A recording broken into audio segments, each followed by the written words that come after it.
Quando pensamos nos mistérios da chegada dos primeiros seres humanos ao continente americano, a pergunta que sempre nos vem à mente é como eles conseguiram cruzar o oceano e se expandir por regiões tão diferentes, desde geleiras canadenses até o litoral brasileiro. Mas também nos perguntamos sobre a relação entre os povos que dividiram territórios próximos, mas completamente distintos como os Andes e a Amazônia. Hoje, há muitas teorias sobre a origem dos primeiros habitantes da América, mas nenhuma delas é amplamente aceita como verdade absoluta.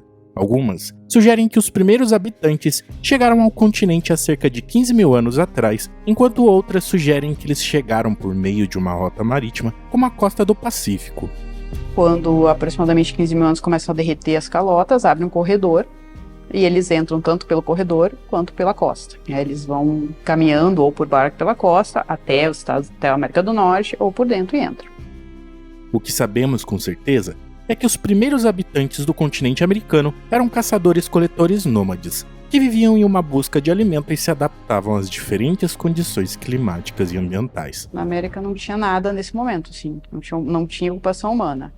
E além de não ter uma ocupação, a Beringia nesse momento é uma ponte de terra, por causa da glaciação, então os oceanos reduziram por causa das camadas de gelo, e em cima da América do Norte tem uma calota enorme de gelo que possibilita a entrada para a América. Então eles saem de uma condição muito ruim, frio e com escassez, e chegam na Beringia e ficam restritos ali por 5 mil anos. Esta situação da Beringia, ecologicamente, era muito boa, porque ela era menos seca do que a Sibéria, tão fria quanto, mas menos seca.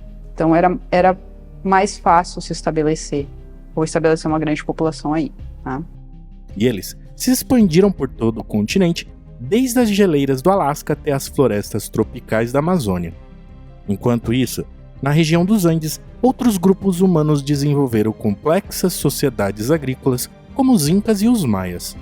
Esses povos construíram grandes civilizações com arquitetura avançada e sistemas políticos e econômicos sofisticados. E é esse o mistério que vamos ver hoje. Como esses povos que viviam em regiões tão diferentes conseguiram desenvolver sociedades tão distintas e como essa relação se desenvolveu ao longo da história.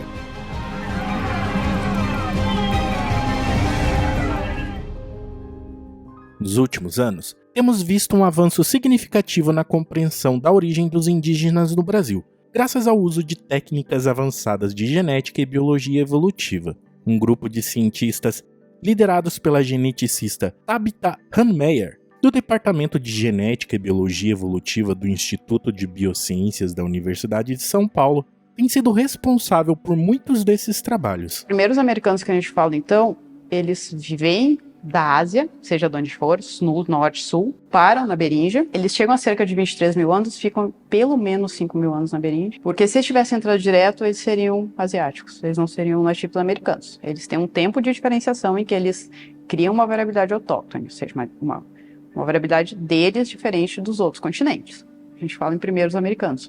São realmente os primeiros indivíduos que podem ser categorizados como uma população continental americana, há 12 e 15 mil anos. O evento aconteceu na Beringia e provavelmente todos os primeiros americanos, que são os beringianos, entraram na América carregando essa mutação e se dispersaram pelo continente.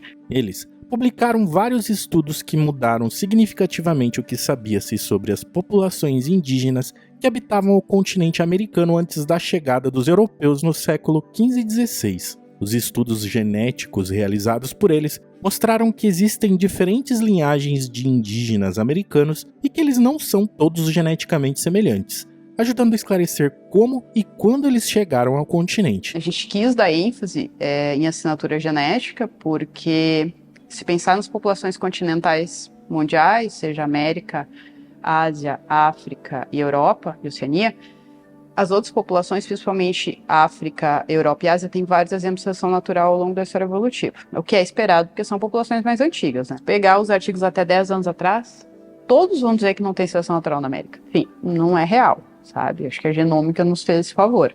Além disso, essas pesquisas também estão fornecendo mais informações sobre as relações entre diferentes grupos indígenas e como eles evoluíram ao longo do tempo, o que é de extrema importância para compreender a origem dos índios no Brasil.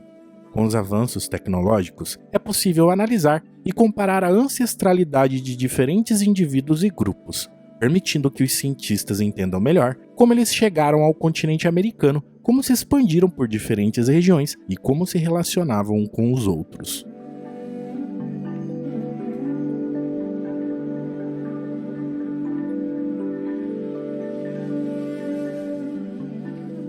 A história tradicionalmente ensinada nas aulas de história é de que os primeiros indivíduos que chegaram às Américas os fizeram pelo Estreito de Bering, passando da Sibéria para o Alasca e então descendo até a Patagônia. No entanto, as pesquisas recentes mostraram que o povoamento das Américas é muito mais complexo do que se imaginava.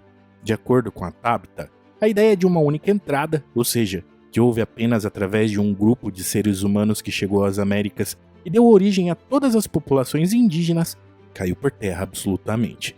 As pesquisas sugerem que houve vários trajetos diferentes em vários momentos diferentes para o povoamento do continente. No entanto, a maioria dos especialistas concorda que os primeiros habitantes do continente americano provavelmente chegaram por meios de fluxos migratórios da Ásia através da região conhecida como Beríndia. Essa região, que hoje é submersa, se conectava com as Américas e foi habitada por cerca de 10 mil anos. Com a mudança nas condições climáticas, como a inundação da Beríndia, essas populações foram forçadas a sair da região e se dirigiram para o que hoje conhecemos como Alasca e Canadá. Além disso, as terras americanas ofereciam mais recursos como caça e alimentos, o que pode ter sido uma motivação adicional para a migração. Em relação aos índios do Brasil, eles pertenciam a diversas tribos e culturas diferentes, cada uma com suas próprias características e tradições. No entanto, todos eles compartilhavam uma forte ligação com a natureza e com os recursos naturais do país. As pesquisas sobre a origem dos índios no Brasil também revelaram uma descoberta interessante. Algumas populações nativas da América do Sul, como os Suruí, os Caritiana, os Chavante, os Guarani Kaiowá no Brasil e os Xotoná no Peru, ainda trazem no genoma uma pequena semelhança com povos da Austrália e da Oceania, compartilhando até 3% do seu genoma. Isso sugere que esses indivíduos seriam descendentes de uma das primeiras levas que cruzaram a Beríndia há cerca de 15 mil anos. Esse grupo antepassado é conhecido entre os cientistas como a população Y. Mas não há evidência de que os povos da Oceania cruzaram o Pacífico e chegaram diretamente à América do Sul. O que muito provavelmente aconteceu, segundo os dados mais recentes, é que essa migração ocorreu desses indivíduos para a Ásia e depois para a Beríndia. E lá, eles se relacionaram com as populações que já haviam no local, e uma fração do DNA desses indivíduos se preservou até hoje.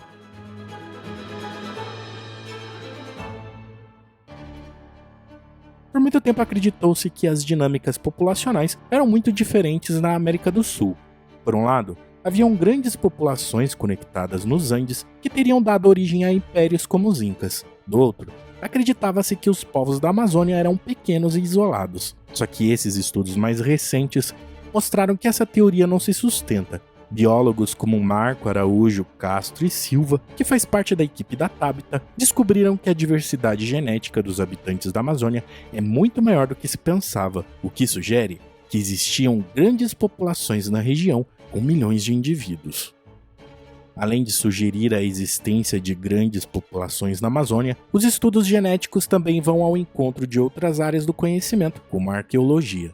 O arqueólogo Eduardo Góes Neves, da USP, estima que antes da chegada dos europeus, a Amazônia abrigava entre 8 e 10 milhões de pessoas. Outro ponto interessante é que esses estudos também desmontam o mito da divisão Andes-Amazônia, que sugeria que os povos que habitavam essas duas regiões não se relacionavam.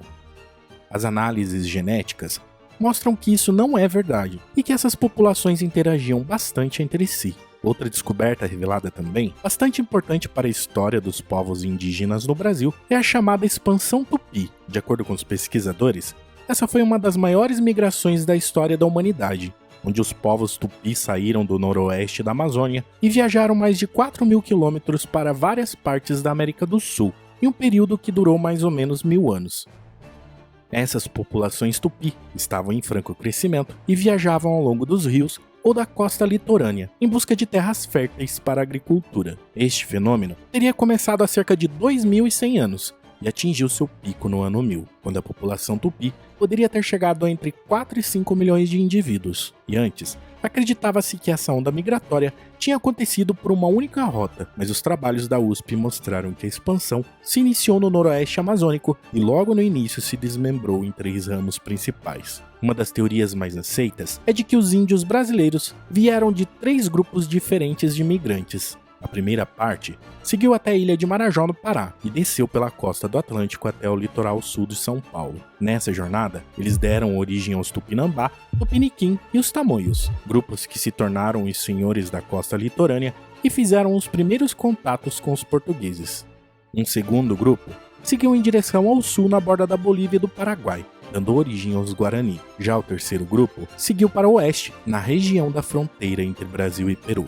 É importante destacar que essas sociedades indígenas não tinham acesso à metalurgia ou exércitos organizados e se locomoviam em grandes grupos e, conforme encontravam outros indivíduos, lutavam ou desviavam seu caminho. Apesar da dominação dos tupis sobre outros grupos indígenas, os pesquisadores explicam que a situação mudou com o tempo, e uma evidência disso veio da Amazônia peruana, onde é possível encontrar o povo Cocama, que há gerações fala tupi.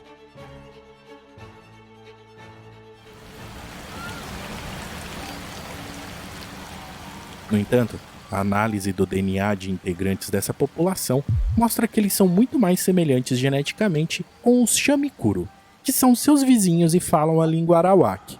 Isso sugere que eles adotaram a língua tupi, mas geneticamente são mais próximos de outro grupo. Essa assimilação cultural pode ter ocorrido a partir da expansão tupi e que corrobora algo que já foi sugerido por estudos de outras áreas. A ascensão dos tupis foi seguida por uma queda vertiginosa e outros grupos indígenas passaram a dominar a região. Ainda assim, a influência tupi continua presente em muitas áreas até hoje, e sua língua é falada por muitos indígenas e não indígenas da região. E de acordo com os pesquisadores, os tupis atingiram um pico populacional de cerca de 5 milhões de indivíduos antes da chegada dos portugueses, porém pouco antes da chegada dos europeus, a população começou a entrar em declínio. Não se sabe ao certo qual foi o motivo disso, mas as principais suspeitas são as mudanças climáticas ou a tensão populacional por recursos cada vez mais escassos. Quando os europeus se instalaram no Brasil, a situação piorou ainda mais, pois a partir daí, estima-se que a população tupi diminuiu em cerca de 98%, e esses números são semelhantes aos observados entre os povos que habitavam o México e a América Central.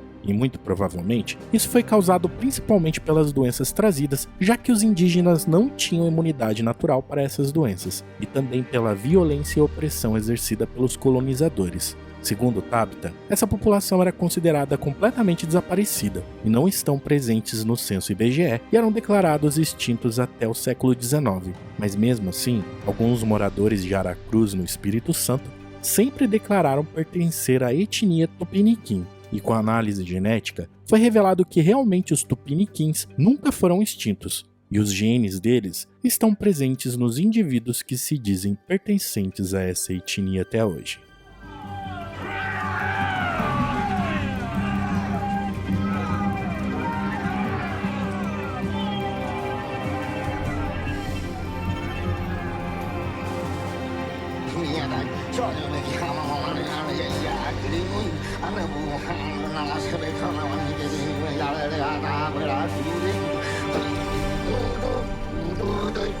I'm